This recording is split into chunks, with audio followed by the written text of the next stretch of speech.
अवस्था काय, साक्षात प्रभू रामचंद्र भेट द्यायला आले आणि महाराज स्वरूपाचं ज्ञान माझ्या प्रभू रामचंद्राने शबरी मातेला दिलं. प्रथम भगती संत कर संगा संपत्ती. महाराज या भारतामध्ये जन्म होण्यासाठी असेल, शैक्षणिक क्षेत्रामध्ये असेल, आध्यात्मिक क्षेत्रामध्ये अखंड हरिनाम सप्ताह ज्याची ख्याती गेल्या 23 वर्षापासून या ठिकाणी ग्रामस्थांच्या उपस्थितीमध्ये आपण संपन्न करीत असतो. विविधतेने नटलेल्या पारंपरिक सोहळ्यासाठी सामाजिक आध्यात्मिक क्षेत्रातली मान्यवर मंडळी या ठिकाणी येत असतात आणि या ठिकाणी तो आनंद द्विगुणित करीत असतात. त्या खऱ्या अर्थाने आलेल्या सर्व भाविकांचं या ठिकाणी पुनश्च एकदा त्यांचं शब्दसुमनाने या ठिकाणी स्वागत करतो आणि भाविकांना पुढील वाटचालीसाठी शुभेच्छा देतो.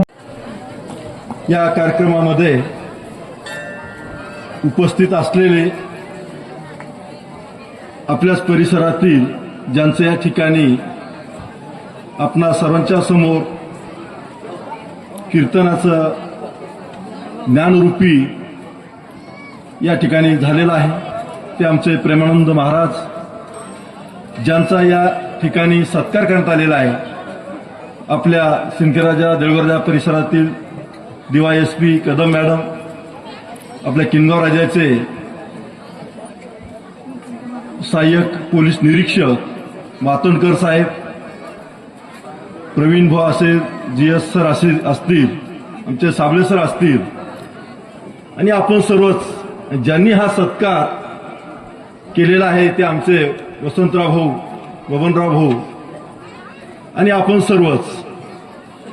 वेळ खूप कमी आहे पण या ठिकाणी सांगितलं पाहिजे की हा पुरस्कार जो मला प्राप्त झालेला आहे तो आपल्या पर्यावरण संदर्भात आहे, वृक्ष लागवडी संदर्भात आहे.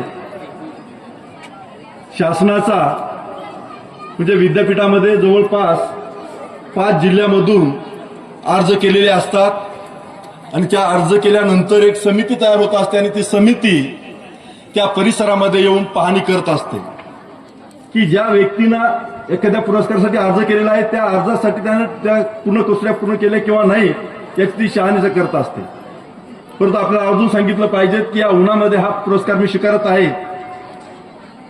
वसंतराव भाऊंचा आभार मानेन यासाठी की ज्या महाविद्यालयामध्ये की आपल्यापासून फक्त 4 किलोमीटर अंतरावरती आहे नारायणराव नागरे महाविद्यालयामध्ये आणि एप्रिल महिन्यामध्ये मी त्या ठिकाणी जॉईन झालो आणि त्यावेळेस सुद्धा हे आता जे तुम्हाला आम्हाला सर्वांना घाम येत आहे असाच घाम त्या ठिकाणी येत होता आणि आर्थिकदृष्ट्या आपण सक्षम नाही, संस्था सक्षम नाही, आपण त्या ठिकाणी स्लॅबची बिल्डिंग उभी करू शकत नाही, परंतु आपण त्या ठिकाणी वृक्ष लागवड करून सावली देऊ शकतो हा एक ध्यास मनामध्ये ठेवला आणि ते करत असताना या ठिकाणी आवर्जून घेतलं पाहिजे की आमचे प्राध्यापक कौंस सर असतील, प्राध्यापक नाईकवाड सर असतील आणि सर्वच प्राध्यापक मंडळी, शिक्षकेतर कर्मचारी या सगळ्यांनी सहकार्य केलं आणि विशेष करून दुसरबीडमधील ग्रामपंचायत असेल त्यावेळेचे सरपंच असतील मोहिते साहेब, त्यानंतर आपले वैभव सर असतील आणि त्यानंतर येणारी सगळ्या सरपंचांनी त्या परिसरामध्ये महाविद्यालयात पाणी उपलब्ध करून दिलं आणि ते पाणी उपलब्ध करून दिल्यामुळं त्या ठिकाणी वृक्ष लागवड करू शकलो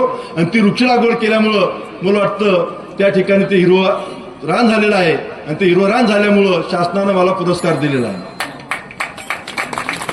परंतु हे काही मला नवीन नाही. आपल्या खेड्यामध्ये एक म्हण असते की 12 गावचं पाणी पिलेला माणूस तो कुठेही गेला तरी तो सुखी असतो समाजात. त्या पद्धतीनं करमाळ या ठिकाणी मी राष्ट्रीय शहराचा कार्यक्रम अधिकारी असताना सटाणा या गावामध्ये RR पाटील यांनी सर्वप्रथम हागणदारी मुक्त हा कार्यक्रम आयोजित केलेला होता आणि त्या कार्यक्रमाचं श्रेय आमच्या त्यावेळेच्या राजीव गांधी महाविद्यालयाचा मी कार्यक्रम अधिकारी असताना घावटे पाटलांसोबत त्या गावामध्ये हागणदारी मुक्त करण्याचं काम आम्ही त्या युनिसेफच्या माध्यमातून केलं. त्यामुळं त्या ठिकाणी आम्हाला तो पुरस्कार प्राप्त झालेला होता. आणि आपलं अजून सांगितलं पाहिजे की या नारायणनगर महाविद्यालयामध्ये विद्यापीठस्तरीय असेल, जिल्हास्तरीय असेल, स्वच्छतेचा सुद्धा पुरस्कार मला वैयक्तिक मिळालेला आहे, विद्यार्थ्यांना सुद्धा मिळालेला आहे. म्हणून हे पुरस्कार मिळत असतात. परंतु पुरस्कार का मिळतात तर ज्याला कुठं काही त्याग करावा लागतो, संघर्ष करावा लागतो, अशाच व्यक्तींना हे पुरस्कार प्राप्त होत असतात. मी या ठिकाणी आवर्जून सांगितलं पाहिजे की आपण जर मेहनत केली तर निश्चित आपल्याला फळ प्राप्ती होते. महाराजांनी या ठिकाणी सांगितलेलं आहे. आता विनोद भाऊ या ठिकाणी आलेलेच आहे, म्हणून पुन्हा एकदा उदाहरण भाऊचा आणि या परिसरातील सर्वांचंच मी सहकार्यामुळं आभार मानतो आणि या ठिकाणी धन्यवाद देऊन थांबतो.